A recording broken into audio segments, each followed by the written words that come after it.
안녕하세요. 성공멘토 박정혁입니다. 오늘 여러분과 함께 경력 단절 그리고 장기간의 경력 공백에 관해서 좀 이야기를 나눠볼까 합니다. 사실 이제 경력 단절이란 말은 우리가 이제 뉴스나 언론에서 보는 경단녀라고 불리는 여성분들뿐만 아니라 요즘은 남성분들도 뭐 시험 준비를 하는 분도 계시고 그리고 여러 사정으로 인해서 경력 단절 그리고 장기간의 경력 공백이 생기는 분들을 자주 보고 있습니다. 이 내용에 대해서 좀 이야기를 나눠볼까 합니다. 일단 제가 드리고 싶은 말씀은 이겁니다. 여러분이 혹시 경력 단절이나 장기간의 경력 공백이 생겼다면 어떻게 해야 될까요? 일단 여기서 좀 짚고 넘어가겠습니다. 경력 단절은 여러분이 뉴스나 언론에서 보신다시피 그런 것이 경력 단절이고요.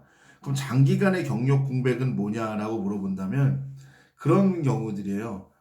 회사를 뭐 1년에서 2년, 길게는 2년에서 3년 정도 다녀보니까 도저히 답이 안 나와요. 그래서 공무원 공부, 공기업 시험, 그리고 여성분들 같은 경우 임용고시, 그리고 남성분들은 경찰이나 소방, 뭐 이런 것들을, 이런 시험들을 한 3년, 그 이상 또 이렇게 공부하시다가 도저히 안 되고 계속 떨어져요, 시험이. 그러다가 다시 취업 전선에 돌아온 분들을 말합니다. 그러니까 그런 분들도 일종의 경력 단절 또는 장기간의 경력 공백으로 이 영상에서는 소개하고 있습니다.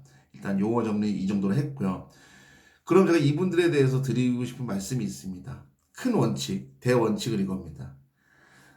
예전에 이런 일을 했으니까, 내가 예전에 이런 전공을 대학에서 했으니까 이런 일을 해야만 해. 이런 생각을 버리셔야 됩니다. 제가 왜 이 말씀을 드리냐면요. 경력 단절이 생기고 장기간의 경력 공백이 생기면 현실적으로 여러분이 전공을 살리고 예전에 했던 그런 경력으로 일을 하는 경우는 현실적으로 어렵습니다. 그리고 여러분이 힘들게 그런 일들, 전공을 살리고 그리고 여러분이 해왔던 일을 힘들게 이어나간다고 한들 경쟁력이 없어요. 왜냐 여러분은 이미 장기간의 경력 단절 그리고 경력 공백이 생겼기 때문입니다. 그래서 저는 이때 드리고 싶은 말씀은 그거예요. 좀 오히려 마음 편하게 좀 눈을 넓혀서 좀 다양한 분야를 보셨으면 좋겠어요. 좀 안 해봤던 분야도 좋고요. 좀 도전해보고 싶은 분야도 좋고 아니면 좀 여러분이 좀 생각을 넓혀도 좋을 것 같아요. 여기서 넓힌다는 거는 단순히 꼭 회사에 들어가서 일을 하는 것뿐만 아니라 프리랜서나 개인 사업이나 창업이나 이런 것들도 좋아요. 그런 말이 있잖아요. 넘어진 김에 좀 쉰다고. 여러분이 좀 해야 될 것은 그냥 무턱대고 경력 단절 생겼으니까 스펙 쌓자. 이런 거가 아니라 여러분 스스로를 좀 돌아봐야 되는 시간이 필요한 것 같아요. 그런데 다들 경력 단절이 길어지면 하는 게 어이쿠 자격증부터 딸래. 어이쿠 뭐 토익 점수 올려야 돼. 중국어 자격증 따야 돼. 일본어 뭐 JLPT라도 따야 돼. 뭐 이러고 있는 거예요. 그래서는 답이 안 나옵니다. 그래서 일단 제가 드리고 싶은 말씀은 예전에 이런 일을 했으니까 꼭 그걸 이어서 해야 된다. 이런 강박에서 조금은 편안한 마음으로 좀 넓히셨으면 좋겠다. 이런 말씀을 드리고요.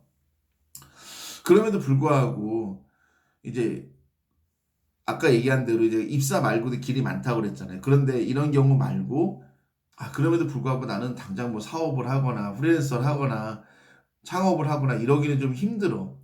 회사에 다시 재취업을 해야 돼. 그럼 이런 분들을 위해서 어떤 조언을 드리고 싶으냐? 어떤 조언을 드리고 싶으냐면요. 일단은 이제 연차가 3년 미만, 여러분이 이제 이전에 했던 경력이 3년이 아직 채 안 되는 분들이라면 일단 제가 드리고 싶은 말씀이 있고요. 보통 사회생활 만 3년 미만은 다 주니어 레벨이에요. 속된 말로 여러분이 무슨 전공을 했든 이전에 무슨 일을 했든 다 그냥 얼라들이에요, 얼라들. 그냥 주니어 레벨이에요.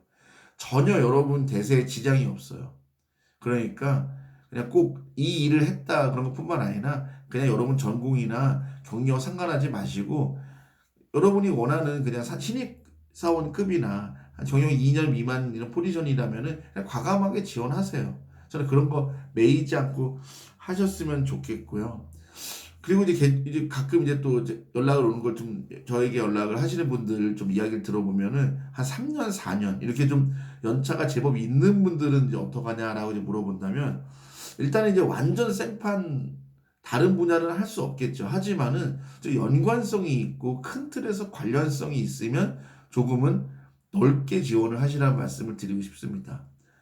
또 어떤 분들 같은 경우 그런 분들도 있더라고요. 내가 호텔에서 4년 동안 근무했는데 더 이상 호텔에 입사를 하기에는 좀 힘들다. 뭐 나이도 그렇고 원서를 이제 넣어보니까 나이가 많다고 자꾸 떨어진다. 이런 분들이 계세요.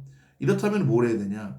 소비자를 많이 상대하는 그런 서비스 직종이나 아니면 그런 그 회사들 그리고 또 소비자의 트렌드를 좀 알아야 되는 이런 곳들 있잖아요. 이런 곳들은 호텔에서 일하는 그런 경력이나 그런 근무 경력들이 잘 활용될 수가 있어요.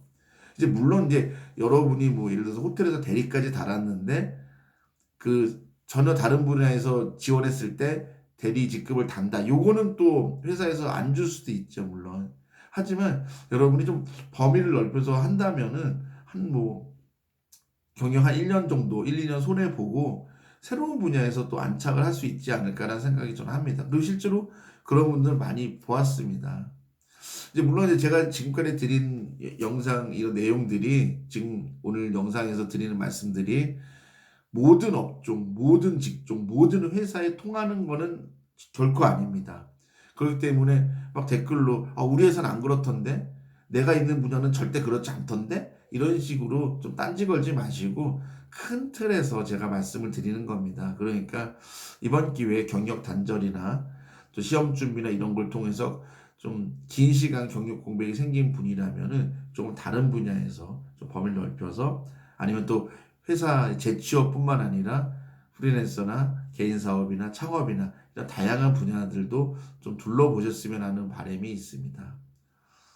네, 오늘 영상 여기까지고요.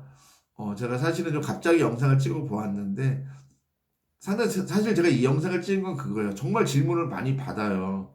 나 경력 공백 생겼는데 어떡하냐? 나 경력 단절 생겼는데 어떡하냐? 사실 뭐 얘기 들어보면 안타까운 분들 많습니다. 하지만 이럴수록 더 자기 자신을 들여다보시고 조금 더 세상을 바라보는, 인생을 바라보는 이런 시야를 넓히면은 오히려 여러분이 생각하지 못했던 좋은 기회를 많이 붙잡을 수 있고 또 실제로 그런 분들을 너무나 많이 보았습니다. 이전에 여러분이 이전에 무슨 전공을 하셨고 무슨 일을 하셨냐가 여러분 인생을 절대 좌지우지할 수 없습니다. 경력 단절, 경력 공백 여러분에게 축복이 될 수도 있다는 말씀 드리고 싶었습니다. 네, 오늘 영상 여기까지입니다. 고맙습니다.